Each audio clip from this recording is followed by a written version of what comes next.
검찰이 오늘 이명박 전 대통령을 재판에 넘기면서 이 전 대통령이 차명 재산을 지키기 위해 청와대 경호원까지 동원했다고 밝혔습니다. 차명 재산을 관리하던 처남 옆에 청와대 경호원을 붙이는가 하면 처남이 병으로 쓰러지자 경호원이 지켜보는 가운데 차명 재산 등이 보관돼 있던 영포빌딩 금고를 이 전 대통령이 직접 개봉해서 확인했던 겁니다. 이명박 전 대통령은 검찰의 기소와 수사 결과 발표는 짜맞추기 수사라 인정할 수 없다면서 검찰을 강하게 비판했습니다.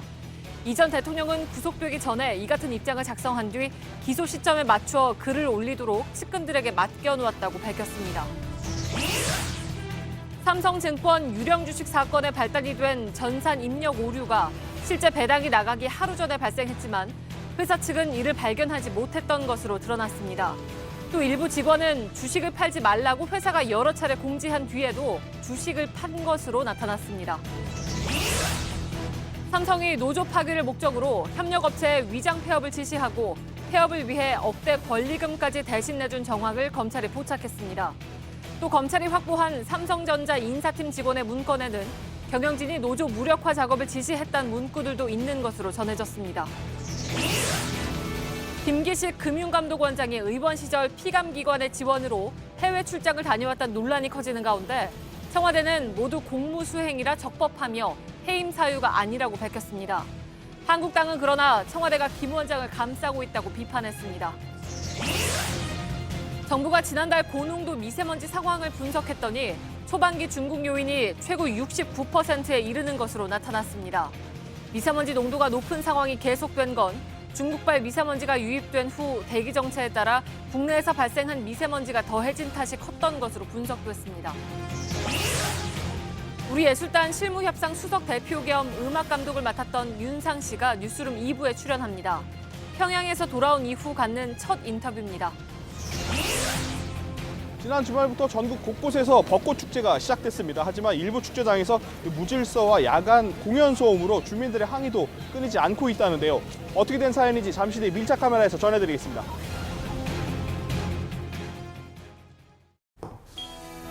공기청정기가 도로 위로, 내일을 바꾸는 현대수소 전기차. 이명박 전 대통령은 차명재산 금고 등이 있던 서울 서초동 영포빌딩에 청와대 경호원까지 보내서 지키게 했던 것으로 검찰 수사 결과 드러났습니다.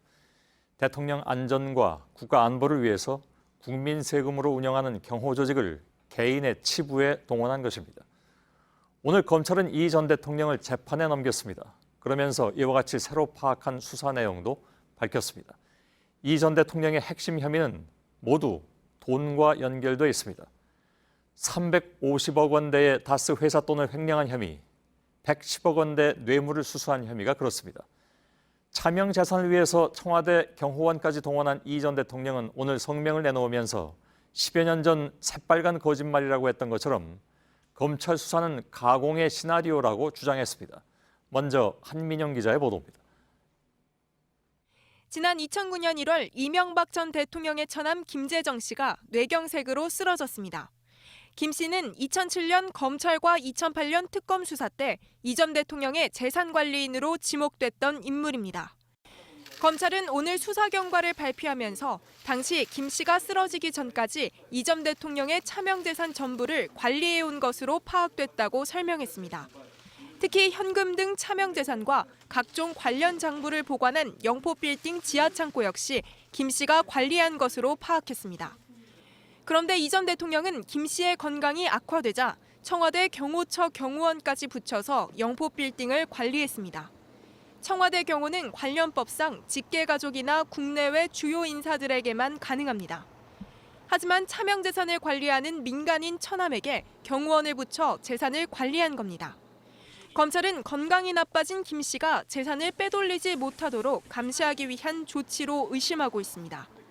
특히 이 전 대통령은 김 씨가 쓰러지자 경호원과 함께 영포빌딩 지하금고를 열어 돈이 잘 있는지 살펴본 것으로도 조사됐습니다. 이명박 전 대통령이 퇴임하기 직전 마지막으로 공개한 재산은 논현동 자택과 예금 9억 5천만 원 등 46억여 원입니다. 하지만 검찰은 지난 넉 달간 수사를 통해 이 전 대통령이 전국 각지의 부동산을 포함해 1,000억 원 넘는 재산을 숨겨둔 것으로 파악했습니다. 이 때문에 검찰은 110억 원대 뇌물을 추징하기 위해 논현동 자택은 물론 수사로 드러난 차명 재산도 보전 대상에 포함할 방침입니다. JTBC 한민용입니다.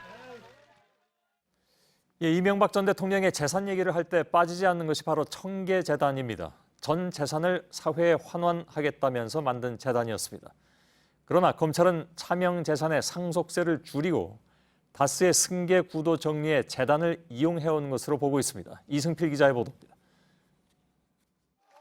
이명박 전 대통령은 대선 직전 전 재산을 사회에 환원하겠다는 계획을 발표했지만 실제 이행은 차일피일 미뤄왔습니다.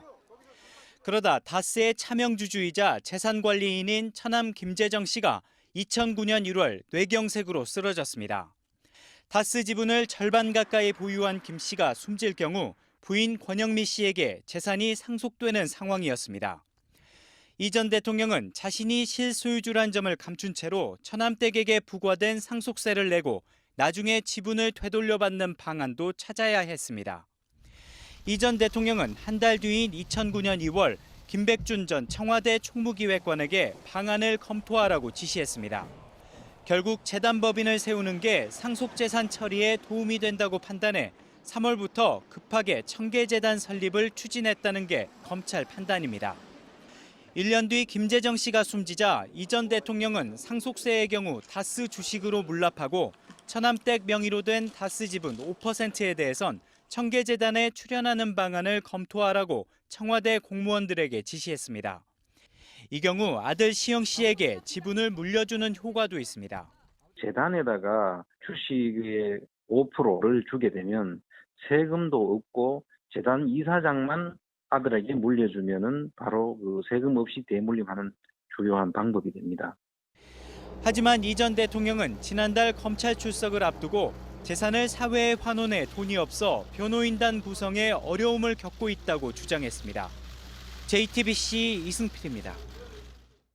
이 전 대통령은 청계재단을 설립하면서 가난한 사람들을 위해 자신의 재산을 쓰겠다고 말했습니다. 물론 당시부터 이것을 믿지 않는 사람들은 많이 있었죠. 살아갈 집 한 칸이면 족하다는 대선 당시 약속을 지키지 않는다는 논란이 일자 집권 2년 차에 재단 설립을 발표한 것인데, 그러나 청계재단이 지급한다던 장학금 등은 갈수록 줄었고 대신 이 전 대통령은 이 기간에 자신의 차명 재산을 관리하는 데 재단을 동원했습니다. 임지수 기자의 보도입니다. 대선을 코앞에 둔 지난 2007년 12월, 이명박 전 대통령은 재산을 사회에 환원하겠다고 선언했습니다. 자신과 부인이 살아갈 집 한 칸이면 족하다면서 그 밖에 가진 재산 전부를 내놓겠다고 약속한 겁니다. 하지만 집권 2년 차가 되도록 재산 환원 소식은 들려오지 않았고 이에 대한 비판도 늘었습니다. 그러던 2009년 7월, 장학금 지급 등을 위해 청계재단을 설립한다고 발표했습니다.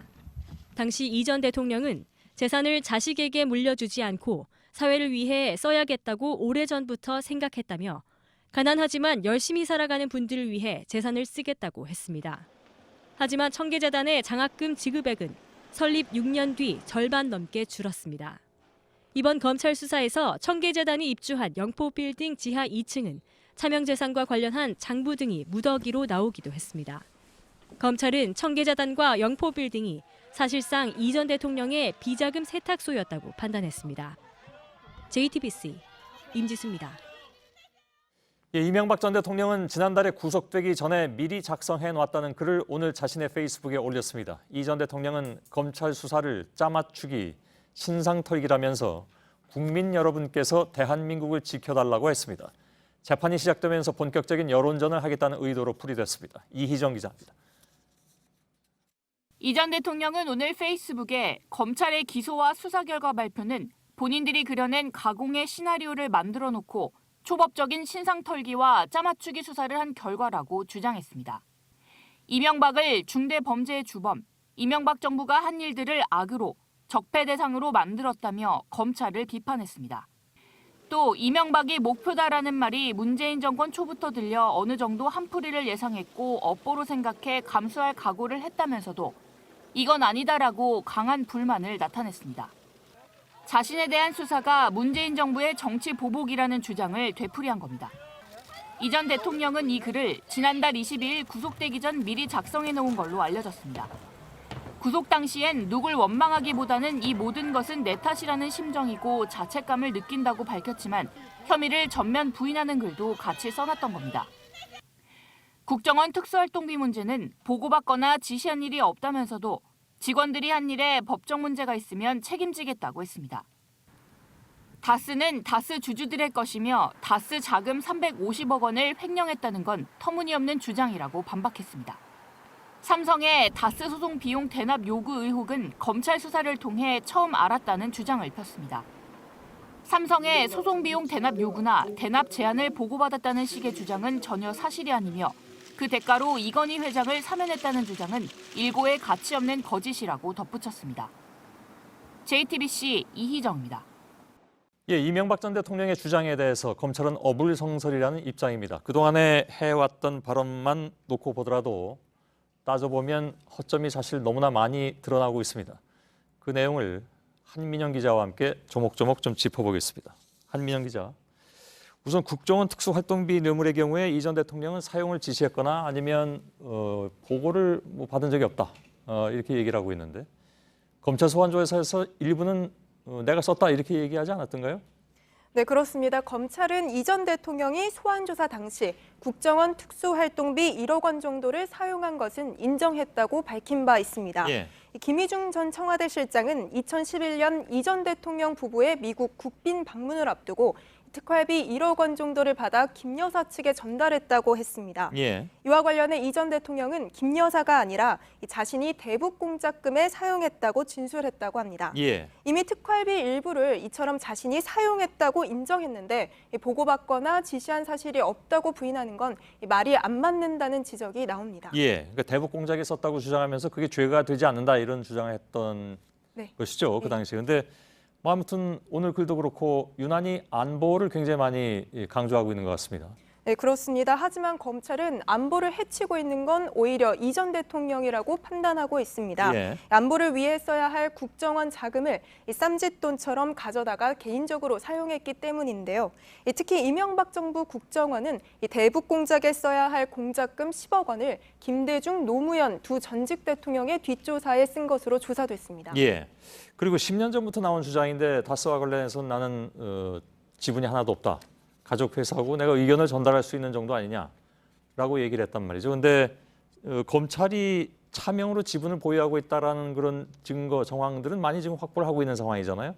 네, 검찰은 이 전 대통령이 형 이상은 회장과 처남댁 권영미 씨, 그리고 60년 지기 친구인 김창대 씨 등의 명의로 이 지분을 차명 소유하고 있다고 판단했습니다. 예. 특히 배당금이 누구에게 돌아갔는지는 그 지분이 누구 소유인지를 보여주는 직접적인 증거인데요.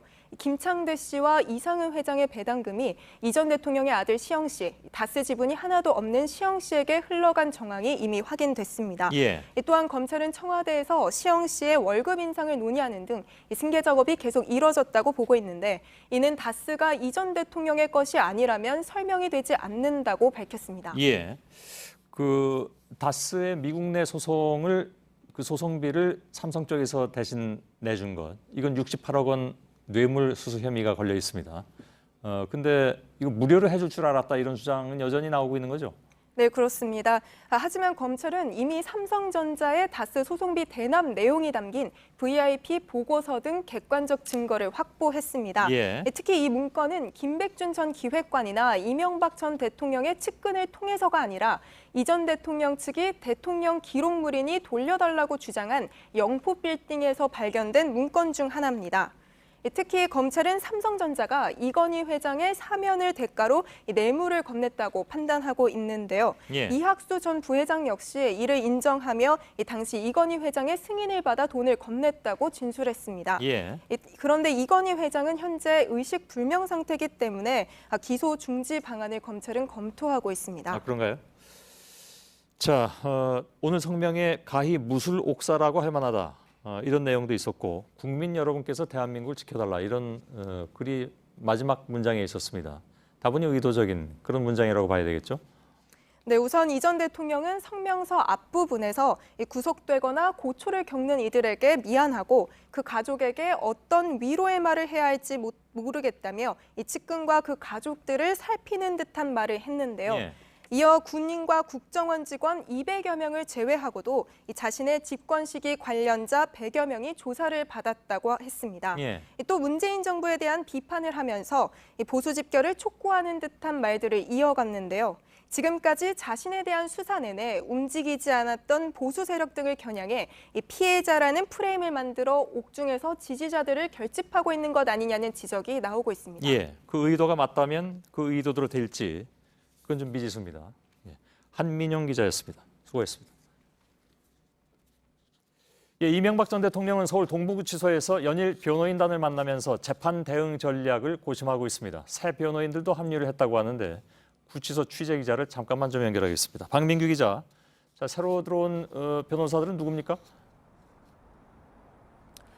네, 오덕현, 홍경표 이 두 명의 변호사가 이 전 대통령 변호인단에 합류를 했습니다. 이 두 명의 변호사는 오늘 오전 강훈 변호사와 함께 이곳 서울 동부구치소를 찾았습니다. 이 전 대통령은 이들을 접견하면서 앞으로 열심히 잘 해달라 이렇게 말했다고 합니다. 앞서 지난주엔 2007년 대선 경선 당시 법률지원위원장을 맡았던 최병국 변호사도 이 전 대통령의 선임계를 낸 바 있습니다. 지금대로라면 이 전 대통령 변호인단은 최종적으로 10명 안팎의 규모가 될 것으로 보입니다. 오늘로 구치소 생활 18일째인 이 전 대통령, 오후에는 둘째 딸인 승현 씨 그리고 정정길 전 대통령 실장 등을 만났습니다. 예. 자, 검찰의 신문은 받지 않았고 이제 재판에서 모든 걸 다투겠다 이렇게 얘기하고 있습니다. 구체적으로 어떤 재판 전략을 준비한다는 얘기인가요? 네, 변호인단은 재판에서 진실을 다투겠다 이렇게 말을 하면서도 구체적인 재판 전략에 대한 언급은 꺼리고 있습니다. 이제 이 전 대통령이 재판에 넘겨진 만큼 변호인단은 검찰의 수사 기록을 법원에서 받아볼 수가 있게 됐는데요. 검찰이 가지고 있는 카드를 충분히 파악한 뒤 변호인단은 이 전 대통령과 재판 전략을 짤 것으로 보입니다. 변호인단은 기록의 양이 많아서 이걸 복사하는 데만도 보름이 넘게 걸린다면서 재판 준비에 시간이 필요하다는 입장입니다. 오늘 법원은 이 전 대통령 사건을 배당했습니다. 서울중앙지법 형사합의 27부가 맡게 됐는데요. 중요 사건인 만큼 박근혜 전 대통령 때처럼 일주일에 서너 차례 재판을 하는 집중 심리가 이뤄질 가능성이 큽니다. 첫 정식 재판은 준비 절차를 거쳐서 다음 달 열릴 것으로 보입니다. 예, 동부구치소에서 박민규 기자였습니다. 이명박 전 대통령은 돈을 받고서 측근이나 지인들의 고위직을 챙겨준 이른바 매관매직 혐의도 받고 있습니다.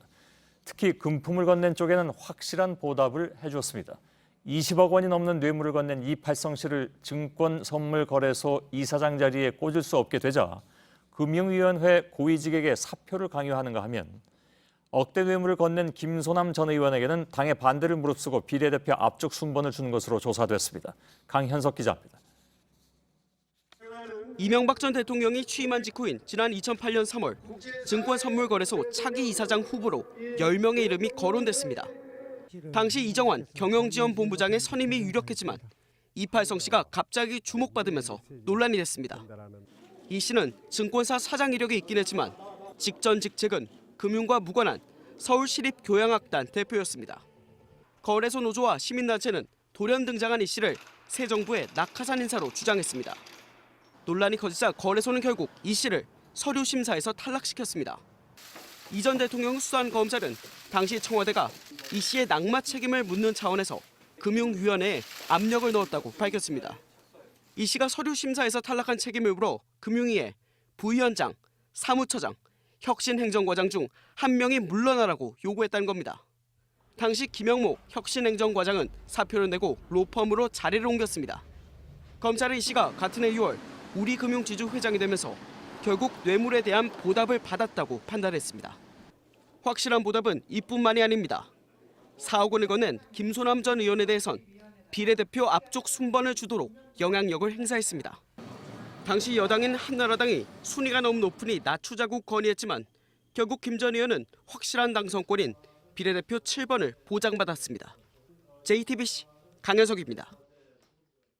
홍준표 자유한국당 대표도 MB 기소에 맞춰서 글을 올렸습니다. 이명박 정권과 박근혜 정권 모두 이른바 좌파가 주도하는 촛불에 휘둘렸다면서 서로 싸우다가 공동의 정적에게 똑같이 당했다고 주장했습니다. 이서준 기자입니다.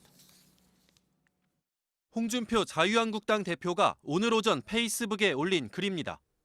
이명박 박근혜 전 대통령이 서로 싸우다 공동의 정적에게 똑같이 당했다고 썼습니다.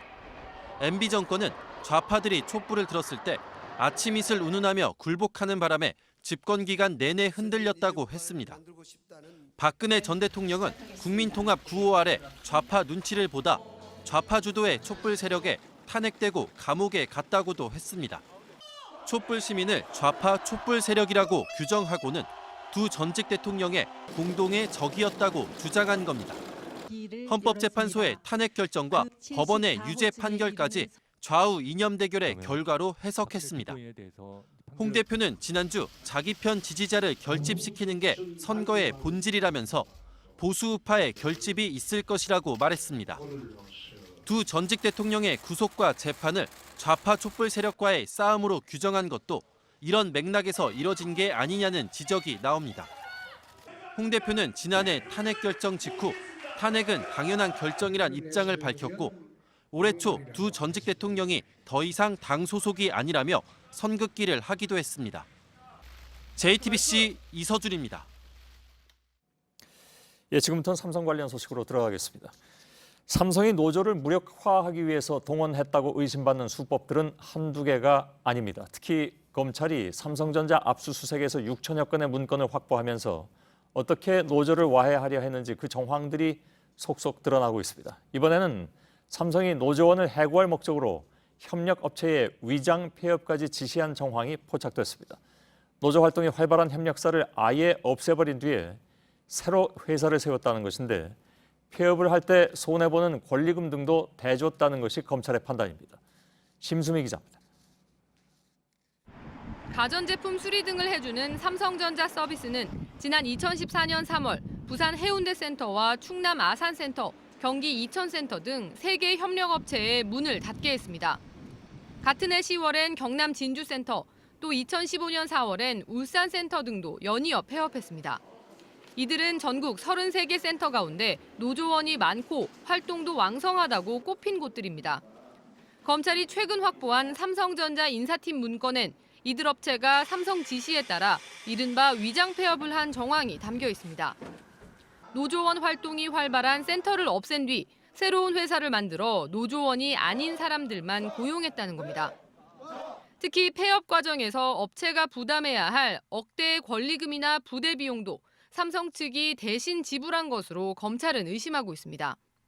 앞서 2013년 7월 계열사 중 최대 규모인 삼성전자 서비스지회 노조가 생긴 뒤 센터에 대한 위장 폐업 의혹은 여러 번 불거졌습니다. 삼성 측은 그때마다 센터 차원의 일이라면서 관여한 바 없다고 부인해왔습니다. 출범 당시 4천여 명이던 서비스지회 노조원은 최근 700여 명 정도만 남았습니다. JTBC 심수희입니다. 검찰은 삼성이 직원들의 노조 활동을 방해하기 위해서 종합상황실이라는 조직을 만든 정황도 포착했습니다. 그러니까 노조 무력화를 위한 일종의 컨트롤 타워인데 상황실 아래 3개 분과를 두고 관공서와 언론, 협력업체 동향 등을 면밀하게 관리한 것으로 보고 있습니다. 검찰이 확보한 문건에는 경영진의 지시가 있었다는 문구들도 등장한다고 합니다. 이지혜 기자입니다. 검찰이 확보한 문건에 따르면 삼성전자 서비스는 2013년 말 임원진을 중심으로 종합상황실이란 조직을 만들었습니다. 일부 노조원들 사이에서 파업 논의가 시작되자 체계적이고 전략적인 선제 대응을 하겠다며 나선 겁니다. 노조 안팎의 동향을 파악하고 단체 활동에 불리한 환경을 조성하는 게 주요 목적이었습니다. 구체적으로 상황실을 3개 분과로 나눠 협력업체와 근로자들 사이의 교섭 상황을 파악하는 동시에 노동청과 지자체, 경찰, 시민단체 등에서 정보를 수집했습니다. 또 노조의 부정적인 보도가 나가도록 언론 대응팀도 따로 꾸렸다고 합니다. 특히 검찰이 확보한 여러 개의 문건은 노조 방해와 관련해 경영진 지시에 따라서라는 문구가 반복적으로 등장하는 것으로 전해졌습니다. 시민단체들은 오늘 기자회견을 열고 이 같은 노조 와해 의혹에 대한 검찰의 광범위하고 철저한 수사를 촉구했습니다. JTBC 이지혜입니다. 무려 112조 원 규모의 주식을 잘못 배당해놓고도 하루 동안 발견하지 못한 회사. 그 주식을 팔지 말라는 공지가 나오는 상황에서도 팔아치운 직원들. 오늘 금융감독원이 밝힌 삼성증권 유령 주식 사건의 민낯입니다. 이 과정에서 어떤 이상 낌새도 알아차리지 못한 감독 시스템 역시 허술하기 짝이 없다는 지적입니다. 송지혜 기자입니다. 삼성증권 직원이 전산 입력 실수를 한 건 지난 5일입니다. 우리사주 조합원인 직원 2천여 명에 주당 1,000원을 배당해야 할 걸 1,000주로 잘못 입력한 건데 최종 결제자는 이를 확인하지 않고 승인했습니다. 이튿날인 6일 오전 9시 30분 유령 주식 28억 주가 직원들 계좌로 들어갑니다. 1분 뒤 오류를 확인한 내부 직원은 9시 39분 사고 사실을 각 부서에 알린 뒤 45분 차고 주식을 팔지 말라고 공지합니다. 회사 측은 51분부터는 세 차례 사내망에 팝업 창도 띄웠습니다. 하지만 그 사이 직원 16명이 9시 35분에서 30분간 501만 주를 팔았습니다. 매도 금지 공지 이후에 주식을 팔아치운 게 몇 명인지는 확인되지 않았습니다. 삼성증권이 전체 임직원 계좌에 주문 정지 조치를 한 건 10시 8분. 입력 오류를 처음 인지한 뒤 강제 조치에 들어가는데 37분이 걸린 겁니다. 증권사 시스템에만 구멍이 뚫린 건 아니었습니다. 유령 주식이 시장에 매물로 나와 거래되는 동안 이를 중개하는 한국거래소와 예탁결제원, 감독하는 금감원에는 어떤 경고 등도 들어오지 않았습니다. JTBC 송지혜입니다.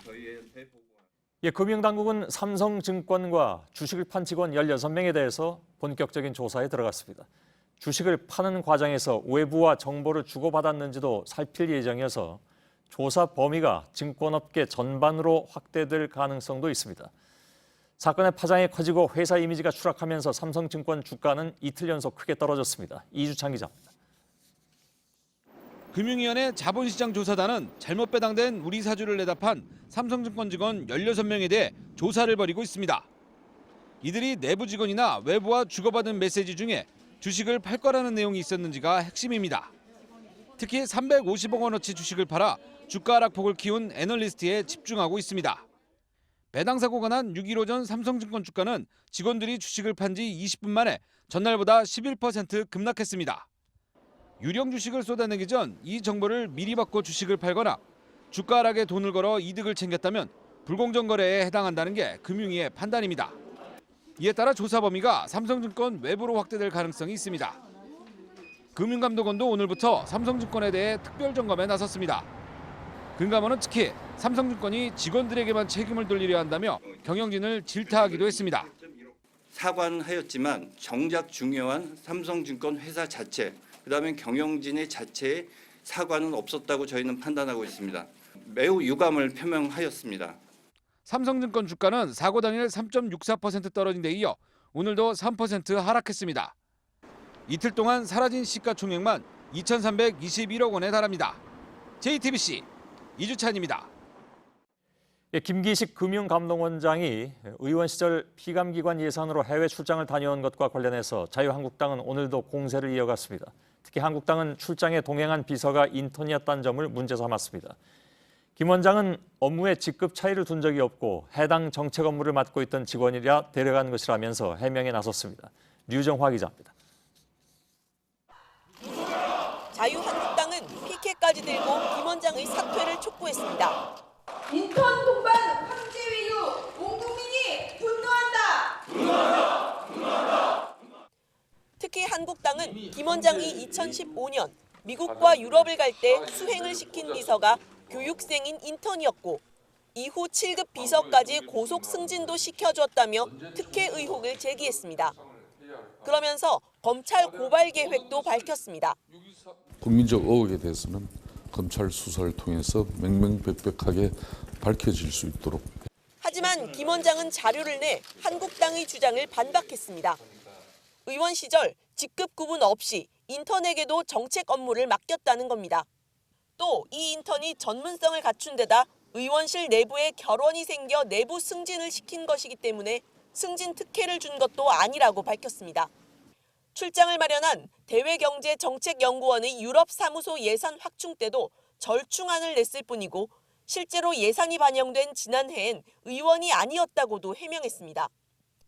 여당은 김 원장의 해명에 힘을 실으면서 야당의 공격이 문재인 정부의 금융시장 개혁을 좌초시키려는 의도가 아닌지 의심된다고 비판했습니다. JTBC 류정화입니다. 논란이 이렇게 커지자 청와대는 김기식 금융감독원장에 대한 의혹과 관련해서 직접 해명에 나섰습니다. 논란이 된 해외 출장건들을 다시 살펴본 결과 국민 눈높이에 부합하지 않는 점은 있지만 해임할 정도는 아니라고 밝혔습니다. 정재윤 기자입니다. 조국 민정수석이 김기식 금융감독원장의 해외 출장건에 대해 재검토했지만 적법하다는 결론을 냈다고 청와대가 밝혔습니다. 국민의 기대와 눈높이에 부합하지 않는다는 지적은 겸허하게 받아들이나 그렇다고 해임에 이를 정도로 심각하지는 않은 것으로 판단을 내렸습니다. 의혹이 제기된 해외 출장건은 모두 공적인 목적으로 이뤄진 것이라 적법하다는 결론을 내렸다고 주장했습니다. 이른바 김영란법 입법을 주도한 김 원장이 김영란법에 저촉될 수 있는 행위를 한 게 아니냐는 지적에 대해선 공무였다는 점을 강조하고 싶다고 말했습니다. 청와대는 검증 과정에서 이미 논란이 된 해외 출장건에 대해 파악했고 당시에도 문제가 없다고 판단했다고 설명했습니다. JTBC 정재윤입니다.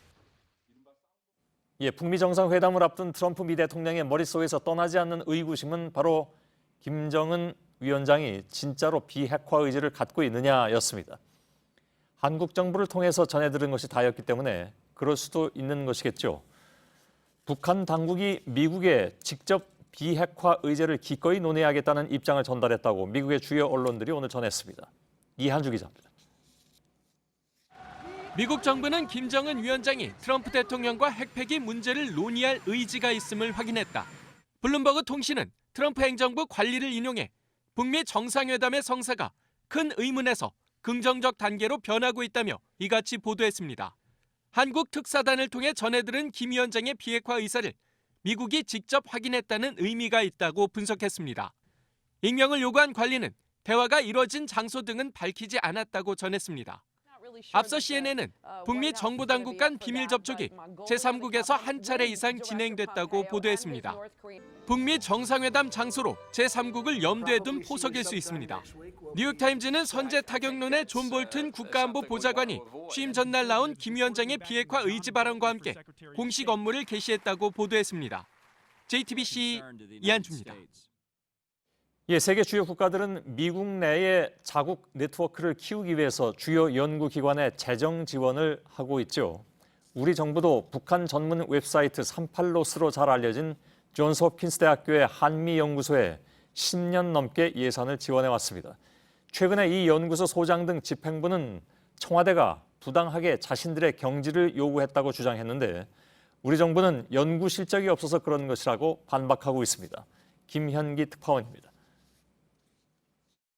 2006년 설립된 존스 홉킨스대 국제대학원의 한미연구소입니다. 우리 정부는 12년간 약 200억 원의 예산을 지원했습니다. 한반도 전문가 그룹을 양성하고 한국학 연구를 촉진하기 위해서입니다. 정부는 최근 오늘 6월부터 예산 지원을 중단한다고 통보했습니다. 한미연구소 구재회 소장은 본사 취재진과 인터뷰에서 대외경제정책연구원이 청와대와 협의한 뒤 연구소 부소장과 함께 물러나야 한다고 했다고 주장했습니다. 정부 지원 해외 연구기관 감독 주체인 연구원 측은 협의 주체에 대해 청와대가 아니라 국회 차원이었다고 반박했습니다. 지난해 국회 심사 과정에서 연구소의 예산 집행과 운영에 대한 지적이 있었다는 겁니다. 12년 장기 재직한 구소장 경질 요구도 있었다는 설명입니다. 한미연구소 관계자는 로버트 갈루치 이사장이 조만간 기자회견을 열어 사태의 전망을 밝힐 수 있다고 전망했습니다. 갈루치 이사장이 한국 정부로부터 구소장 교체 요구를 받아왔다며 반발했다고도 전했습니다. 워싱턴 외교가에선 문재인 대통령의 항의 서한을 보내겠다고 한 것으로 알려진 갈루치 이사장의 대응도 부적절했다는 지적이 나옵니다. 워싱턴에서 JTBC 김현기입니다. 지난달 하순에 한반도를 뒤덮었던 미세먼지가 어디에서 왔는지 국립환경과학원이 분석을 했습니다. 초기엔 중국 요인이 69%까지 올랐고 후반부에는 국내 요인이 더 큰 것으로 나타났습니다. 당시 저희도 이 같은 패턴을 분석해서 보도해드렸죠. 대책도 여기에 맞춰서 마련해야 할 것으로 보입니다. 이수정 기자입니다. 3월 한 이산화탄소가스는 고농도 미세먼지가 한반도를 덮었습니다. 22일부터 PM2.5 농도가 높아지기 시작해 25일 정점을 찍은 뒤에도 고농도 미세먼지 상황이 며칠간 이어졌습니다. 국립환경과학원이 이 당시 미세먼지의 국내외 기여율을 분석했습니다. 초반부에는 중국 요인이 확연했습니다. 23일의 국외 기여율은 69%, 24일은 58%로 분석됐습니다.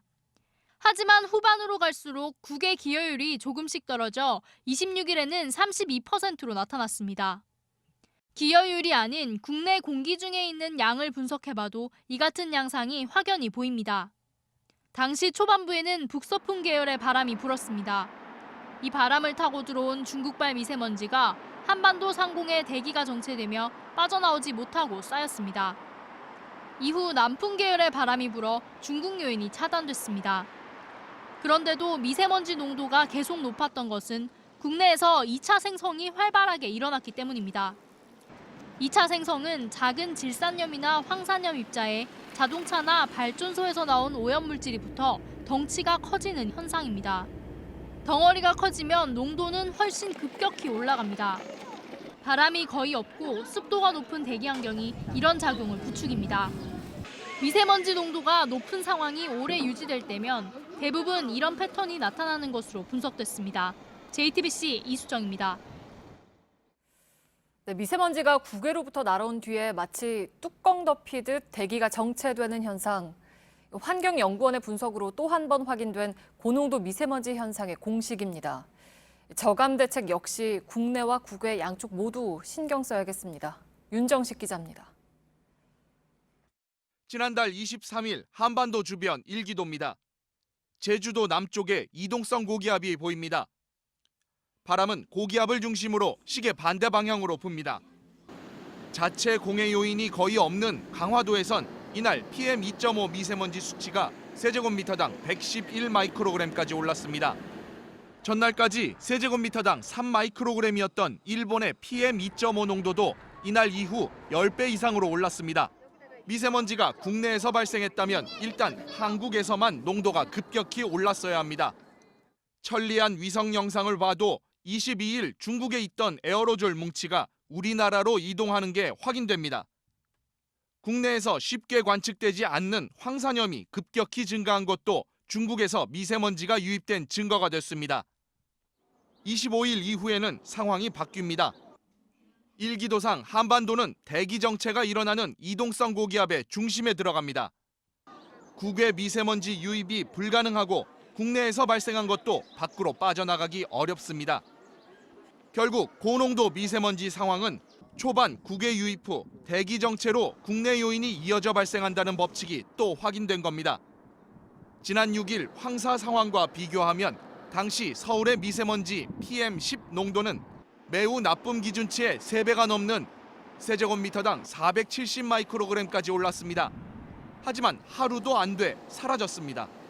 반대로 초반 중국의 미세먼지 유입이 없으면 국내에서 꾸준히 미세먼지가 발생하는데도 고농도 미세먼지 상황은 쉽게 나타나지 않습니다. 전문가들은 국외 미세먼지 유입과 이후 대기 정체가 예상될 경우 선제적으로 자체 발생량을 줄이는 비상 대책을 써야 효과가 난다고 주장합니다. JTBC 윤정식입니다. 네, 이렇게 갈수록 나빠지는 미세먼지는 엄마들을 거리로 나서게 했습니다.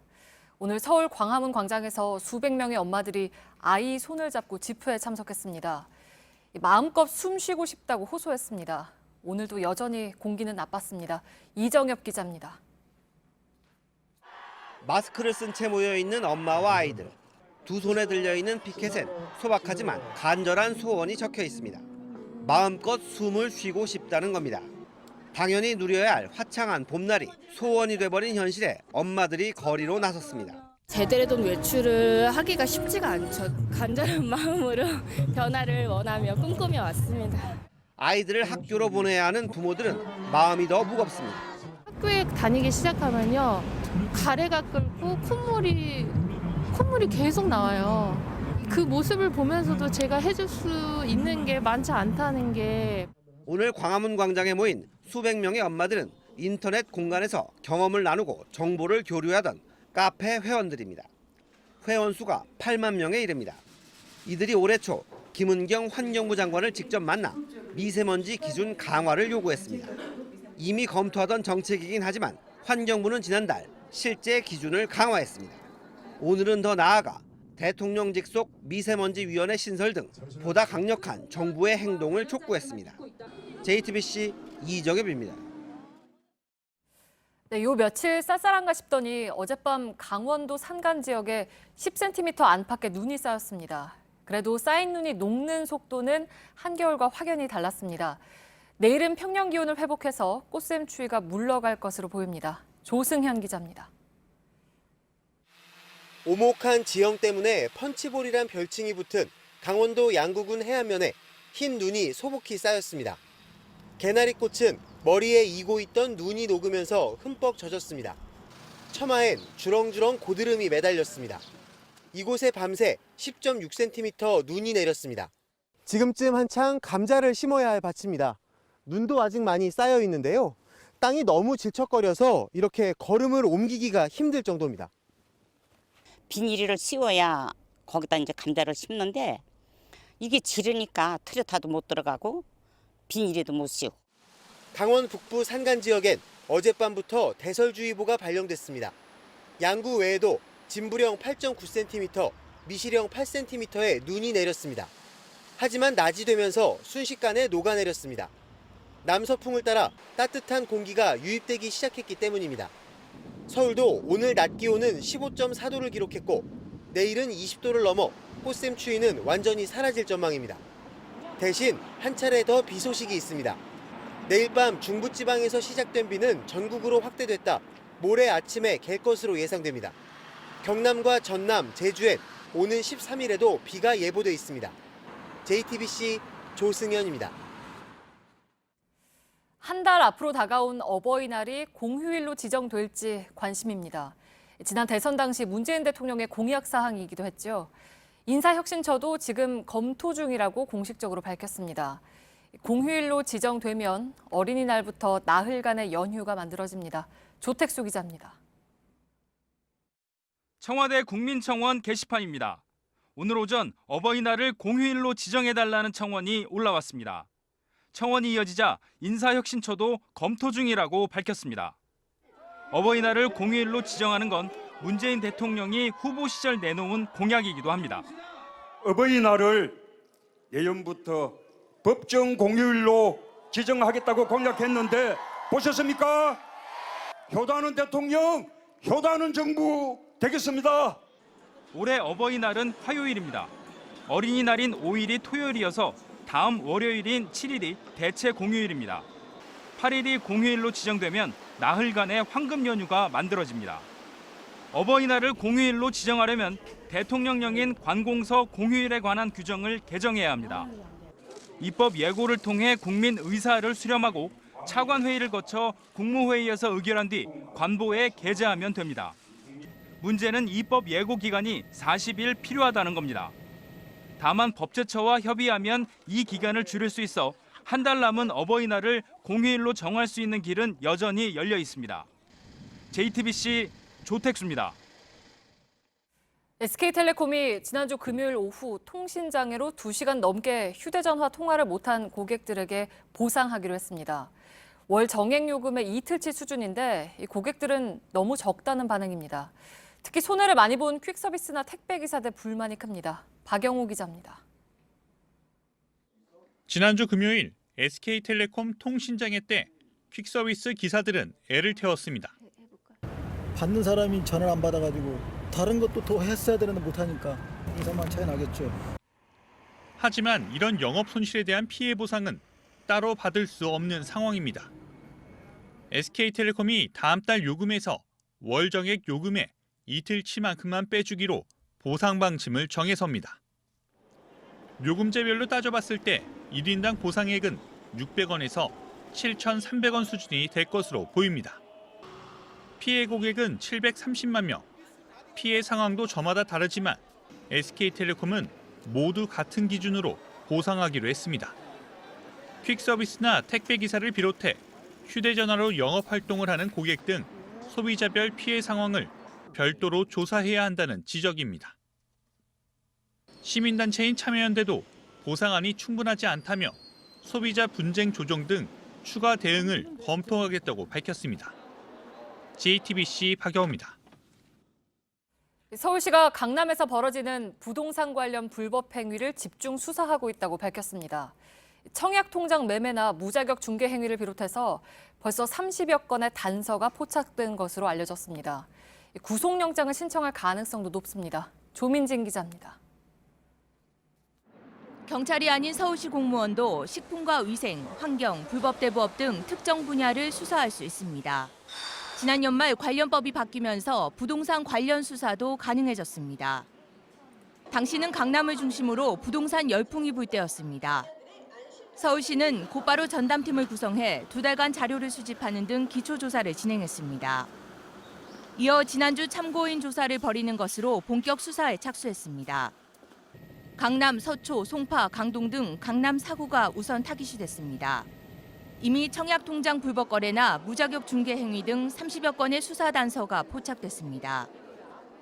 청약통장 매매는 통장을 고가에 사겠다는 사람과 교통이라고 불리는 중간역, 실제 매수자 등이 한꺼번에 개입돼 이뤄지고 있습니다. 최종 매수자는 청약이 당첨되면 수천만 원 안팎의 웃돈, 이른바 프리미엄을 붙여 되파는 식입니다. 난립해 있는 무자격 공인중개업자들도 강남 집값 상승을 유도하는 주요 원인으로 파악됐습니다. 이들이 미등기 전매나 청약통장 매매를 주도하면서 집값 상승을 부추긴다는 겁니다. 서울시 관계자는 혐의가 중한 경우 구속영장을 신청할 계획이라고 말했습니다. JTBC 조민진입니다.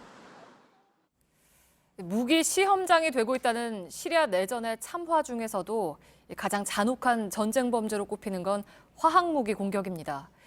말 그대로 생지옥으로 알려진 동구타 지역에서 이번엔 수많은 아이와 여성들이 거품을 토하며 쓰러졌습니다.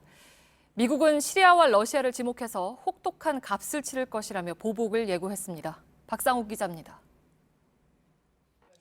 쓰러진 아이들의 입가에 거품과 토사물이 보입니다.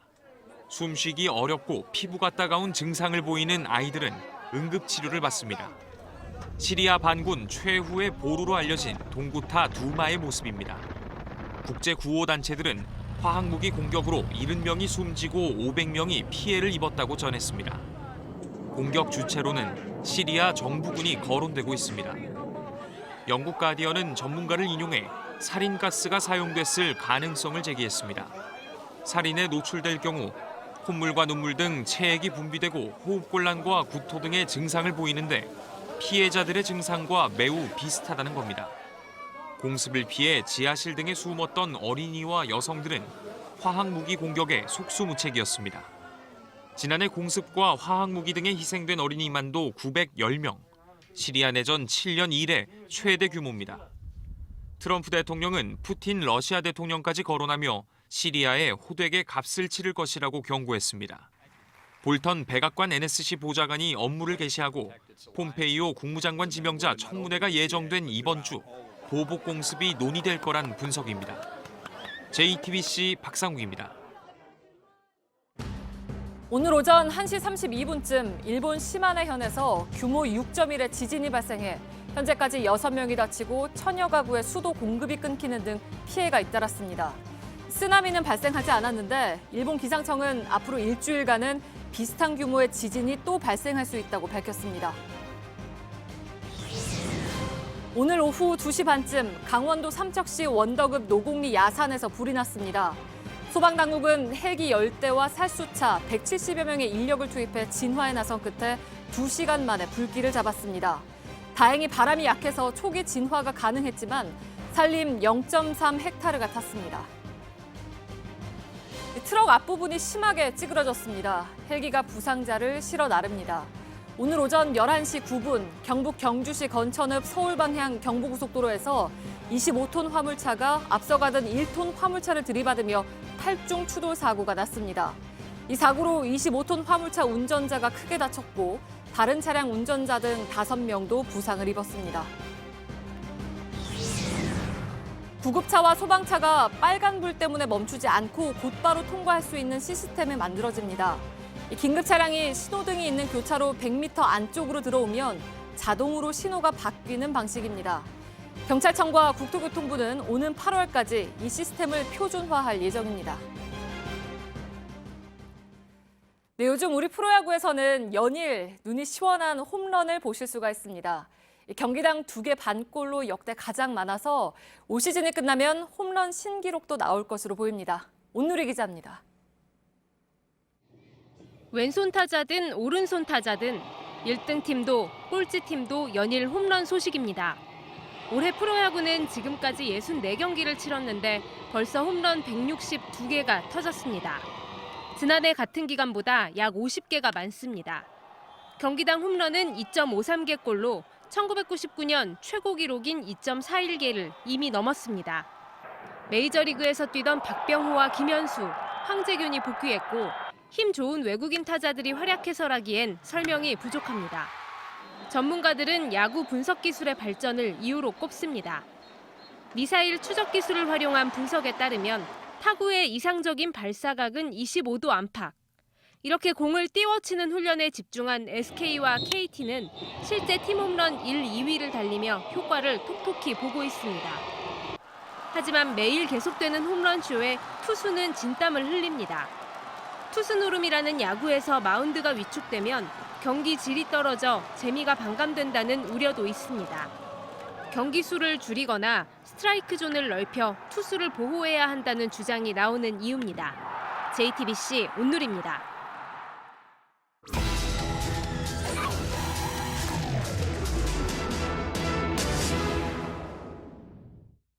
네, 지난 주말부터 전국 곳곳에서 벚꽃 축제가 시작됐습니다.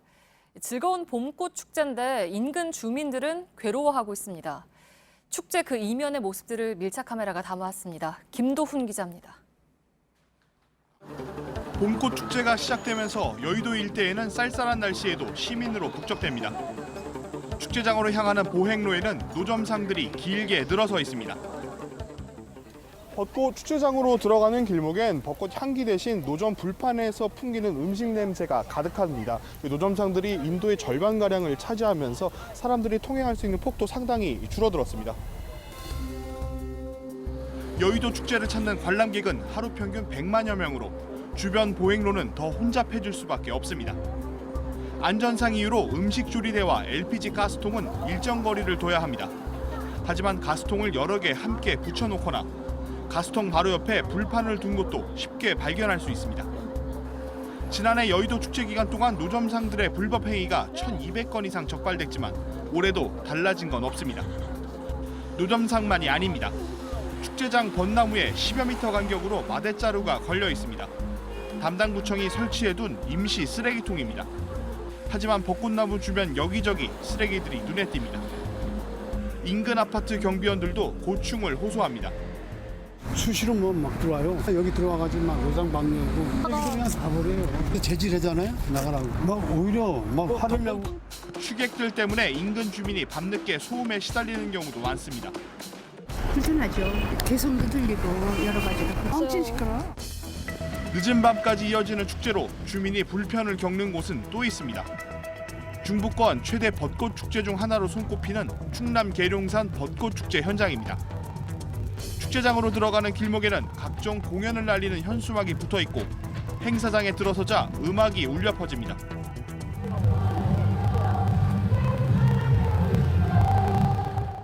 이곳은 마치 콘서트장에 온 것처럼 노랫소리가 커다랗게 들리고 있습니다. 제가 큰 소리로 말하지 않으면 제대로 들리지 않을 정도인데요. 문제는 지금 시각이 밤 11시 반을 넘겼다는 겁니다. 밤 늦게까지 이어지는 공연 소음으로 주민의 항의도 빗발칩니다. 5군데 밑에서부터요. 이제 초저녁이라도 좀 예민하신 분들은 시끄러우니까 신고 많이들 하셔요. 커튼을 모두 쳤지만 집 안까지 울리는 소리는 막을 수 없습니다. 집에서 쉬지도 못하고 공부도 못하니까 다른 지역에 있는 친구네 집에 아예 짐 싸서 가고 싶어요. 담당 지자체는 주최층을 통해 상인들에게 자제를 당부하고 있다고 밝혔지만 강제성이 없어 협조 요청에 그칠 뿐입니다. 계속 요청이 들어오니까 계도하고 조용히 해달라고는 하고는 있는데 공원을 나가면 잠깐은 조용해지다가 다시 눈치 보면 이렇게 하시는데 해마다 봄이 되면 벚꽃 축제장들은 떨어지는 꽃잎만큼이나 무질서로 몸살을 앓고 있습니다. 모두가 바뀌어야 모두가 누릴 수 있는 축제가 될 것입니다. 밀착 카메라 김도훈입니다.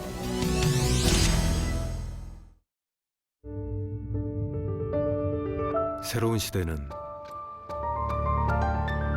아침처럼 오는 것이 아니다.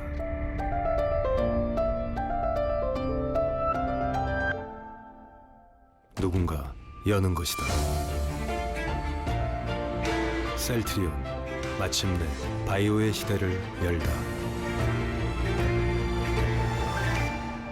시대가 바뀌면 리더도 바뀐다. 셀트리온.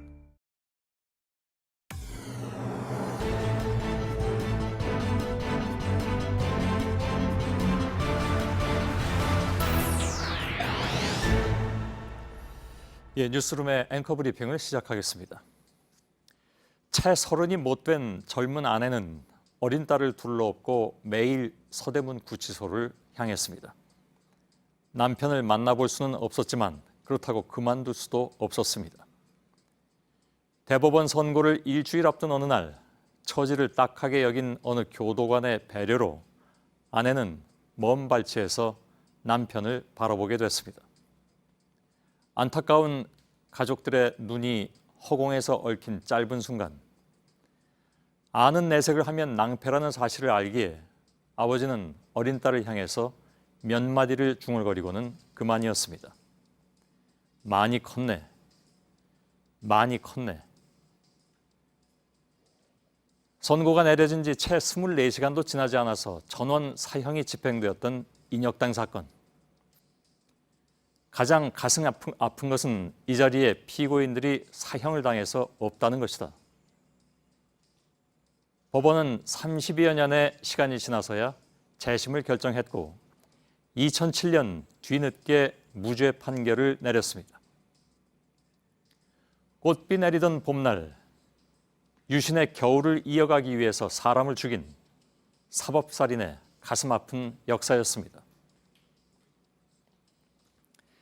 그 부분에 대해선 대법원 판결이 두 가지로 나오지 않았습니까? 2012년 9월에 18대 대선을 100일 남겨두었던 날, 유력 대선 후보는 유신 시절 법원의 판결과 뒤늦게 이를 바로잡은 재심 판결을 같은 선상에 두고 얘기했습니다. 이후에 악화된 여론 탓이었을까? 사과 입장을 낭독하던 순간마저도 인혁당을 민혁당이라 잘못 읽어서 뒷말을 남겼던 기억이 있습니다. 법을 인정하지 않았던 비뚤어진 징후는 거기서부터 시작된 것은 아니었을까? 그리고 지난 주말 사법살인, 함부로 등장해선 안 될 그 단어가 그를 옹위하고 있는 사람들 가운데서 터져나왔습니다. 박근혜 피고인을 징역 24년, 벌금 180억 원에 처한다. 보여주어도 읽지 않고 들려주어도 듣지 않을 그들을 향해서 100분의 주문을 생방송으로 공개하며 읽어내려갔던 이유는 법에 의한 판결문에 부끄러움이 없었기 때문일 것. 그리고 오늘 4월 9일은 공교롭게도 1975년 8명의 생목숨을 앗아간 유신의 사법살인이 자행됐던 바로 그날입니다. 꽃잎 흐드러지던 유신의 봄 그 한복판에서 벌어진 비극의 시간 앞에서 많이 컸네, 많이 컸네. 어린 딸의 머리 한 번 쓸어주지 못했던 아비의 죽음 앞에서 떨어져 내리던 꽃비는 오늘도 여전했습니다. 오늘의 앵커 브리핑이었습니다.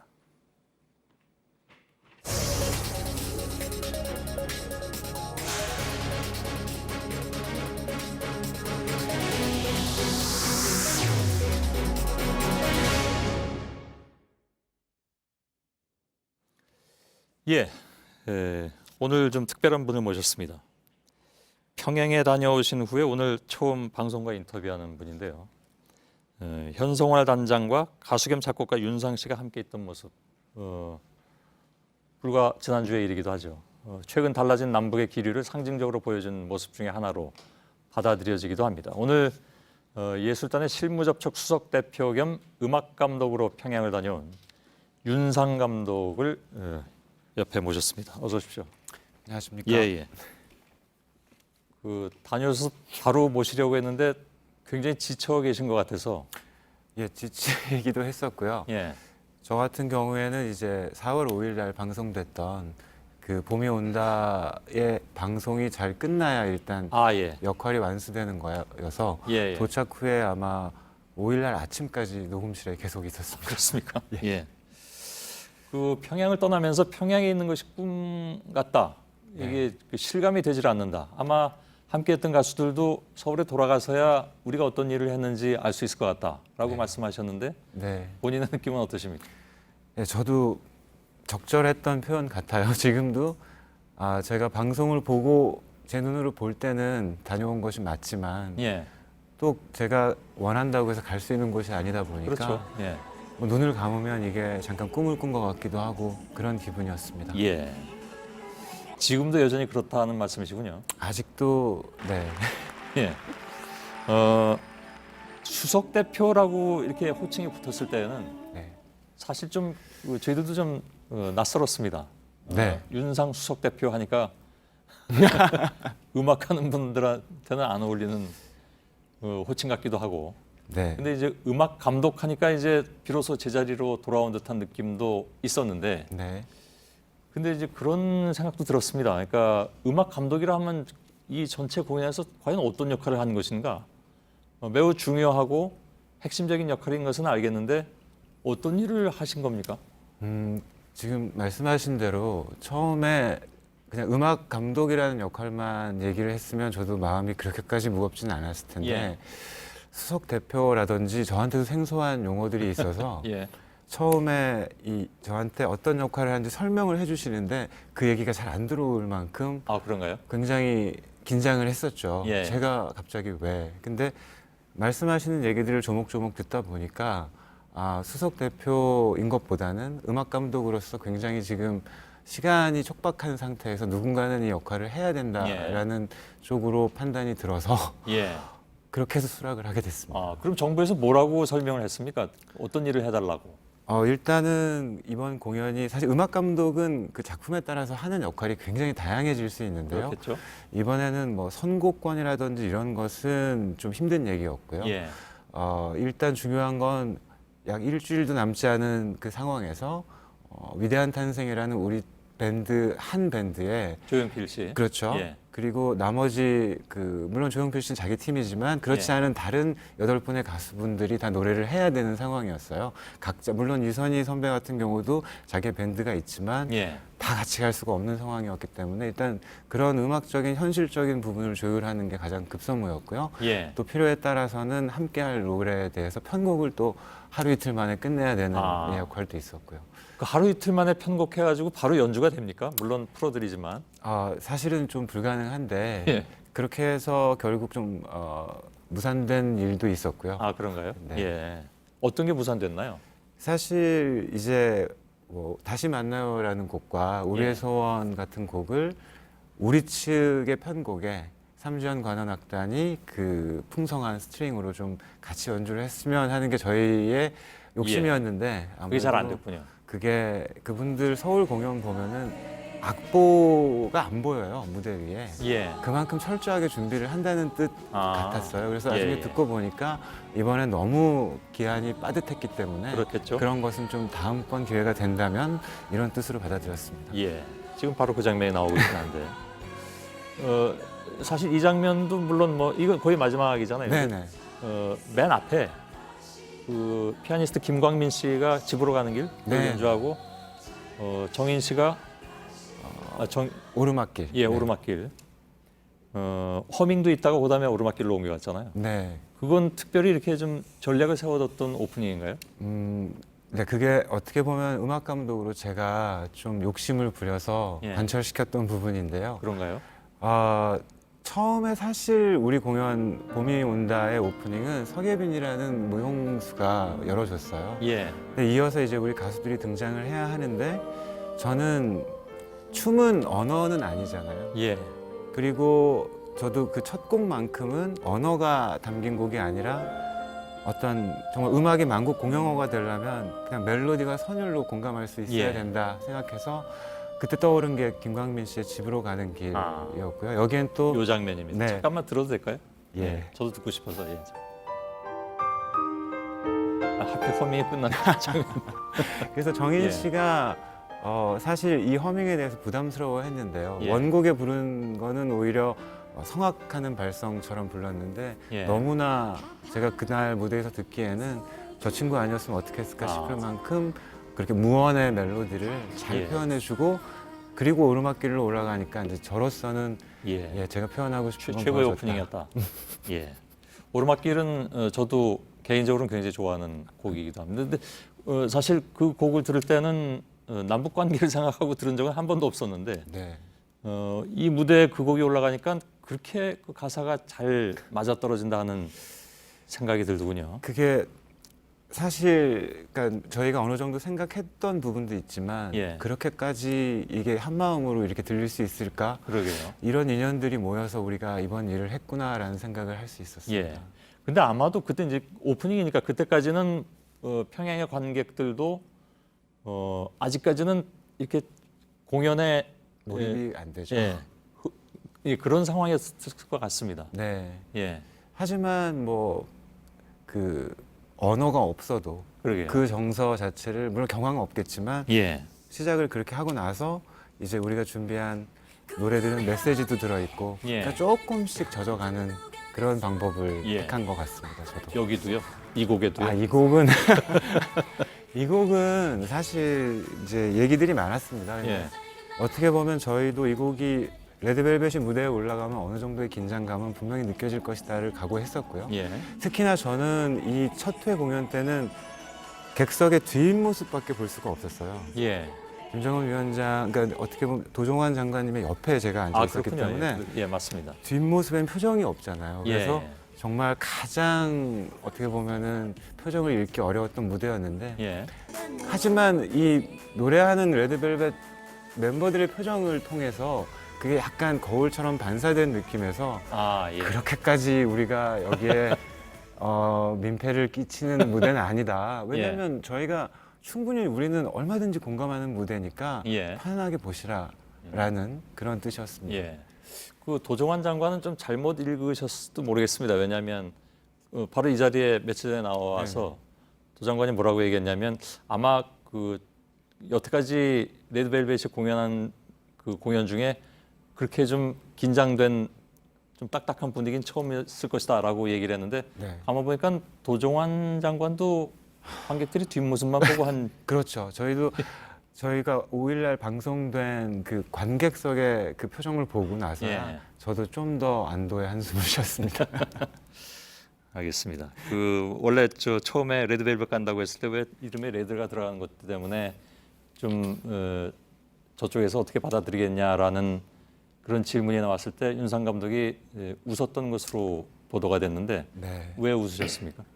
아니 뭐 딱히 그 자리에서 어떤 말씀을 해드려야 좋을지 진심으로 물어보시는 건지 저한테 조금 헷갈렸습니다 순간적으로.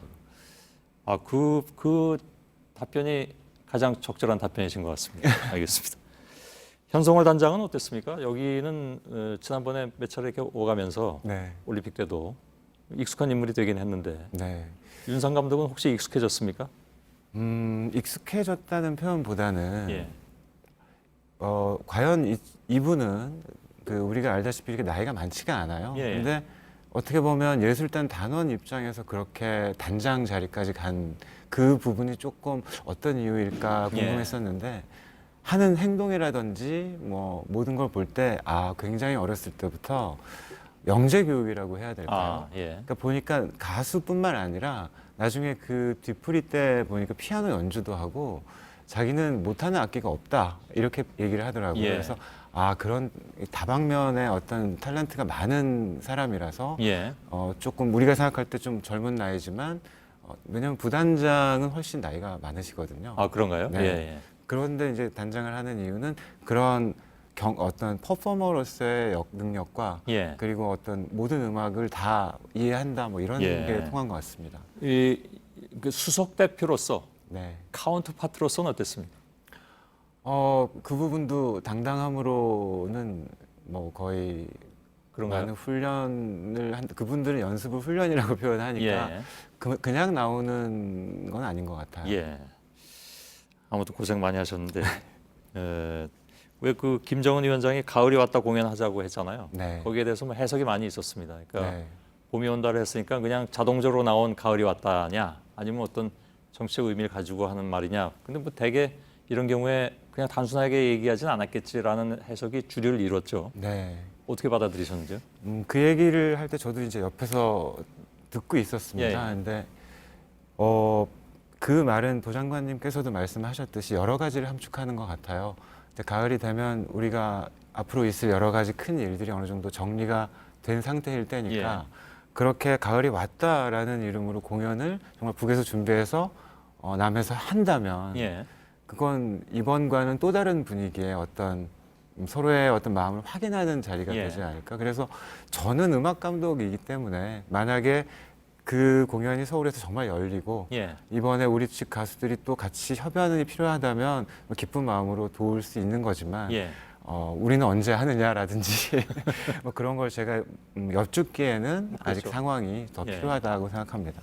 모든 건 아무튼 4, 5월에 있을 남북 정상회담 그리고 북미 정상회담에서 어떤 결과가 나오냐에 따라서 굉장히 좀 유동적일 것 같긴 합니다. 잘 되길 바라야 되겠습니다만. 그나저나 가을이 왔다를 만일 하게 된다면 여전히 그때도 수석 대표 겸 음악 감독이실까요? 그건 답변하기 좀 어려우시죠? 그렇죠. 아무래도 뭐 수석 대표라는 자리는 어떤 특수성도 작용한 것 같아요. 왜냐하면 현송월 단장이 일단 3주년 관현악단의 단장 입장에서 그때 그 회담에 나왔던 거기 때문에 저도 음악 감독으로서 갔지만 또 그때 나중에 어떤 상황이 될지는 저는 모르는 부분이고요. 근데 한 가지 이 자리를 빌어서 정말 뭐 아쉬웠던 부분도 계실 것이고 또 뭐 만족하신 분들께는 그분들의 응원을 정말 감사하게 받았는데 일단 너무 짧은 시간 안에 이루어진 공연이었고 그리고 우리 스태프들이 거기에서 정말 일사불란하게 움직이는 모습 그런 것들이 없었으면 정말 불가능한 공연이었다는 생각이 들어요. 그래서 그 어느 때보다 팀워크를 확인할 수 있었던 감독 입장에서는요. 그게 굉장히 좋았습니다. 알겠습니다. 윤상 수석 대표 겸 음악 감독 겸 가수 겸 작곡가분과 인터뷰 나눴습니다. 고맙습니다. 감사합니다.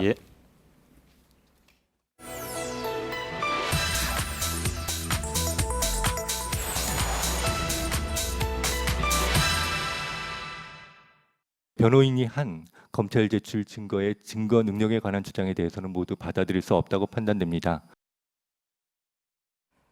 네, 그동안 팩트체크 코너에서는 태블릿 PC 문제를 가급적 다루지 않으려고 했습니다.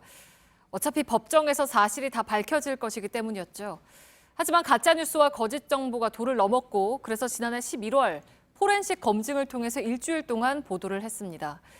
오늘 팩트체크는 이 문제를 다시 다루기로 했습니다. 박근혜 전 대통령의 1심 판결이 나왔기 때문입니다. 저희가 자세한 판결 내용을 추가로 취재해서 태블릿 조작서를 다시 검증했습니다. 오대영 기자, 결론은 뭐 자명하죠? 그렇습니다. 실사용자가 최순실 씨였다. 그리고 태블릿 PC 속의 문건의 증거 능력이 인정된다. 입수 경위에 문제가 없다라는 결론이었습니다. 네, 그러니까 먼저 실사용자 문제부터 좀 보면 최순실 씨는 태블릿 PC와 무관하다라고 계속 주장을 해왔잖아요. 네, 최 씨 측의 이경재 변호사가 그렇게 주장을 일관되게 해왔습니다. 그런데 박 전 대통령의 1심 선고 이후인 지난 6일에는 증거를 채택하고도 판결에서 언급조차 하지 않는다라고 말했습니다. 오늘까지도 이런 입장을 되풀이했습니다. 네, 근데 이제 취재를 해보니까 판결에는 태블릿 PC 관련 내용이 들어 있었던 거죠? 그렇습니다. 일단 3건의 증거가 인정이 됐고요. 그리고 최순실 씨가 실사용자라고 인정이 됐습니다. 정호정 전 비서관에게서 받은 문건, 그 받은 기간 동안에 태블릿을 썼다는 점이 확인된다고 봤습니다. 태블릿 개통자인 김한수 전 행정관과 문건 전달자인 정호선 전 비서관의 진술을 근거라고 판단했습니다. 네, 이제 두 번째는 증거가 훼손됐다라는 거에 대해서 여러 말들이 나왔었는데 심지어 지난 국정감사 때는 JTBC가 문건을 조작했다라는 주장까지 나왔었잖아요. 네, JTBC가 먼저 열어봐서 증거로 인정하기가 어렵다. 이른바 무결성이 깨졌다는 주장을 네. 친박계에서 주로 했었습니다. 하지만 1심 판결은 달랐습니다.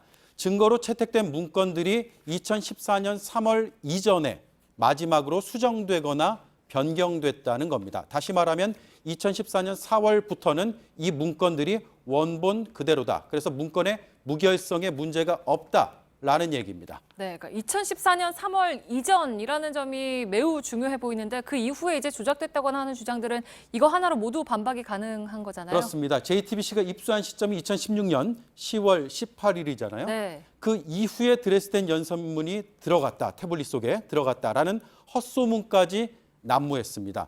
터무니없는 주장이라는 점을 저희가 지난해 11월 팩트체크에서 검증을 했습니다. 그리고 이번 판결로 또 확인이 됐습니다. 문건이나 최순실 셀카 사진 같은 핵심 증거들은 검찰과 국과수에 이어서 법원까지 모두 인정했습니다. 네, 그리고 이제 마지막으로 JTBC의 입수 경위. 법원은 이것도 역시 문제가 없다라고 했잖아요. 네, 친박 진영에서는 JTBC가 무단 침입을 해서 절도를 했다라는 식의 주장까지 했습니다. 네. 박 전 대통령 변호인단도 법정에서 비슷한 주장을 해왔습니다. 하지만 재판부는 문제 없다고 봤습니다. 더 블루케이가 짐을 정리한 뒤에 빌딩 관리인이 출입을 승낙을 했다는 점, 네. 그리고 유력한 증거로 공익성이 있다는 점을 근거로 들었습니다. 최근에는 JTBC의 홍석현 전 회장이 손석희 보도 담당 사장에게 태블릿 PC를 건넸다. 이런 루머까지 유튜브에서 방송되고 있습니다. 오늘 설명드린 이런 1심 판결로 이런 주장이 허구라는 점이 확인됐습니다. 네, 팩트체크 오대영 기자였습니다.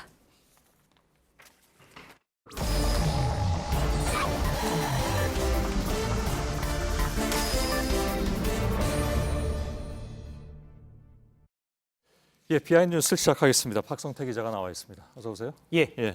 키워드 열어볼까요? 네, 첫 번째 키워드는 봄의 재해석으로 잡았습니다. 예, 누가 어떻게 재해석을 했습니까? 홍준표 자유한국당 대표가 봄에 대한 새로운 해석을 내놨습니다. 예. 어제 저녁에 페이스북에 글을 하나 올렸는데요.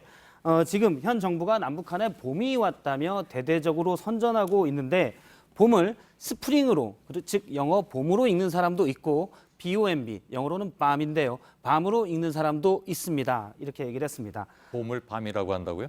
저기에서는 BOMB, 뒤에 비는 묵음인데요. 밤이라고 읽지만 영국식 영어에서는 봄이라고도 읽습니다. 예. 제가 포털에서 발음을 찾았는데요. 미국식은 밤, 영국식은 봄이 되는데 영국식의 음을 차용한 듯이 남북한의 봄을, 폭탄을 뜻하는 봄으로 읽는 사람도 있다. 이렇게 얘기를 했습니다. 예. 남북 대화가 급격히 진전되고 역사적인 북미 정상회담까지 예정이 돼 있지만 홍준표 자유한국당 대표는 이거는 위장 평화쇼다, 지방 선거용이라면서 결국 폭탄이 돼서 돌아올 것이라고 주장한 겁니다. 예. 근데 하여간 좀 영국식 발음까지 가져와서 얘기를 한 상황이 됐는데 예. 그 밝은 봄을 어두운 밤이라고 읽는 사람은 그렇게 많지는 않은 것 같은데 아무튼 예. 이 때문에 홍준표 대표의 봄에 대한 새로운 해석에 대해서 많은 지적들이 나왔습니다. 예. 평화당의 박지원 의원은 지구상의 모든 사람은 봄을 평화로 읽는다. 아마 밤, 폭탄으로 본 건 홍준표 대표가 유일할 거라고 얘기를 했고요. 바른미래당의 하태경 의원도 홍준표 대표 입이 폭탄이다라고 지적했습니다. 예. 민주당도 논평을 내놨는데요. 예. 홍 대표가 전쟁만이 진정한 해결책이고 그래서 전쟁을 하는 것인가? 이 물음에 대한 답을 내야 된다면서 봄에서 어두운 밤을 느끼는 자유한국당이 딱하다라고 논평을 내기도 했습니다. 예. 아무튼 좀 독특한 해석이긴 합니다. 제 해석치고는.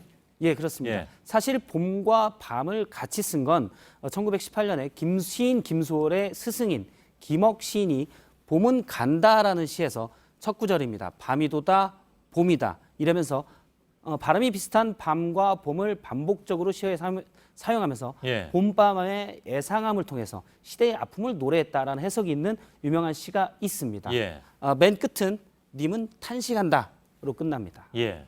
이건 어떻게 찾아냈습니까? 원래 알고 있던 시인가요? 김억 시인은 유명한 시인이어서 알겠습니다. 예.